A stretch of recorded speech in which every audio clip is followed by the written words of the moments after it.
اہل مکہ کا نمائندہ بن کر حدیبیہ کے میدان میں جاتا ہے کہ دیکھاؤ کیا حال احوال ہے حضور کے صحابہ کا اور لشکر اسلام کا، تاکہ تولے کہ آیا جنگ کریں یا نہ کریں۔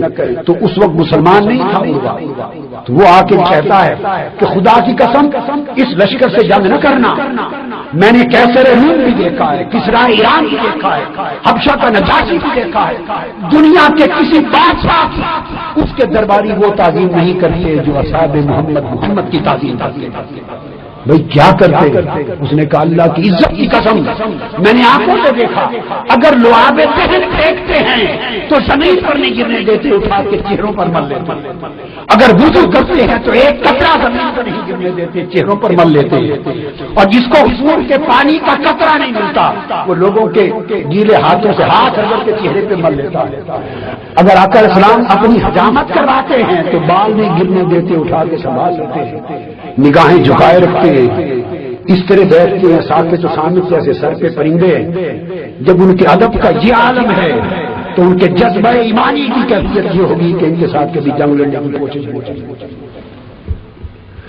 ارے عثمان غنی کو کس نے سکھایا کہ اسی حدیبیہ کے موقع پر حضور نے بھیجا ہے مذاکرات کے لیے، تو کفار مکہ نے کہا طواف کر لو کعبے کا، مگر حضور کو اجازت نہیں، تو کعبے کے صحن میں کھڑے تھے، 6 سال کے بعد آئے تھے، مگر عثمان غنی کعبے کے صحن سے طواف کیے بغیر مڑ آئے اور کہے جب تک محبوب نہیں کرے گا ہمارا کعبے سے کیا بات۔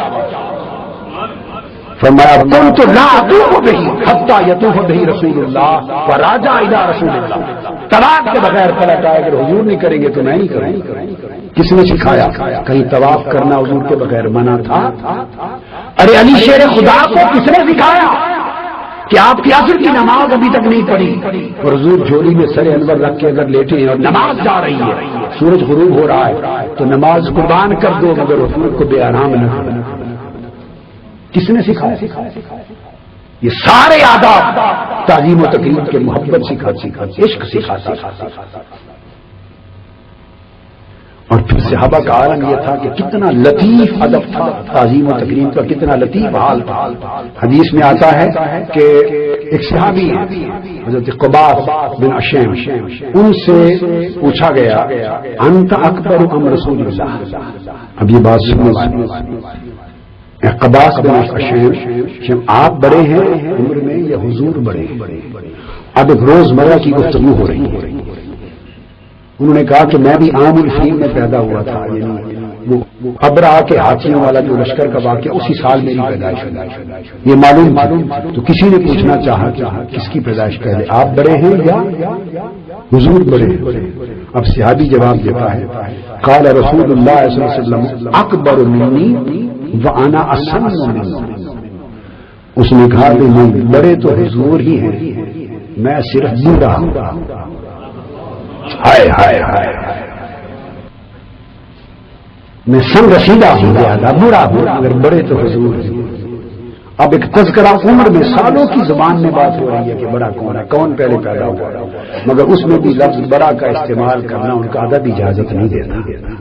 یہ صحابہ کرام سلیقہ سکھا رہے تھے۔ پھر اسی طرح حضرت عثمان غنی رضی اللہ تعالیٰ عنہ نے یہ پوچھا ہے،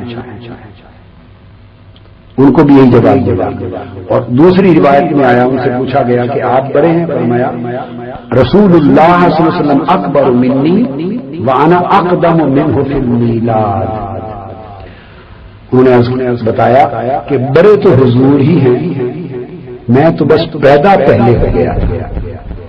ہائے ہائے، بڑے تو حضور ہیں، آپ سمجھ رہی، میں تو پیدا پہلے ہو گیا۔ حضرت عباس رضی اللہ تعالیٰ بن عبد المطلب حضور کے چچا، امام ابن عساکر اور ابن نجار روایت کرتے ہیں عبداللہ ابن عباس، ان سے بھی یہ پوچھا گیا سوال کیا، وکیل علی عباس انت اکبر اور رسول اللہ صلی اللہ علیہ وسلم، آپ بڑے ہیں یا عمر؟ چچا عباس بن عبد المطلب یا حضور؟ قال هو اکبر منی، هو اکبر منی وانا ولدت قبل، بڑے تو حضور ہی ہیں، مجھ سے بڑے وہی ہیں، میری تو بس پیدائش پہلے ہو گئی۔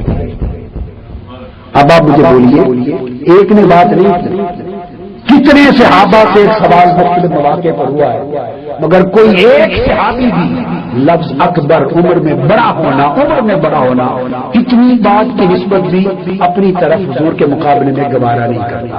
یہ کتنا لطیف ادب ہے، ان کے ایمان کا عالم کیا ہے۔ اسی کو امام احمد بن حنبل نے بھی روایت کیا اپنی تاریخ میں، اور ابن عساکر نے بھی روایت کیا۔ پھر آگے اس سے لطیف بات عبد بن فیروز روایت کرتے ہیں، برا بن عازب رضی اللہ تعالیٰ عنہ ان سے پوچھا گیا کہ قربانی کے جو جانور ہیں ان میں سے کون کون سے ہیں جو جائز ہیں، کون کون سے جانور ہیں قربانی کے جو جائز ہیں۔ اب وہ جواب دیتے ہیں اور بتانا چاہ رہے ہیں کہ آقا علیہ السلام حدیث سنا ہے، منبر پہ قیام فرما تھے، رسول اسلام نے اس طرح 4 انگلیوں کا اشارہ کر کے فرمایا کہ یہ 4 جانور فلاں فلاں فلاں فلاں ان کی قربانی جائز ہے۔ وہ حدیث ریپیٹ کر رہے، انہوں نے ہاتھ اٹھائے آقا کی حدیث سنانے کے لیے، کہتے ہیں کہ یہ جو انگلیوں کا اشارہ کر دیا نا، اور آقا نے بھی دیا تھا، کہنے کہ میری انگلیاں چھوٹی ہیں۔ یہ جملہ بول کر کہا تو آقا نے فرمایا کہ یہ 4 جانور ناجائز۔ اپنی چونکہ انگلیوں کی ایک شیپ بن رہی تھی، اسی طرح جیسے آقا نے 4 انگلیاں کھڑی کر کے بتایا تھا، دیکھا کہ کہیں مماثلت بن رہی ہے، اس مماثلت کی نفی کے لیے کہہ دیا کہ میری انگلیاں ان جیسی نہیں۔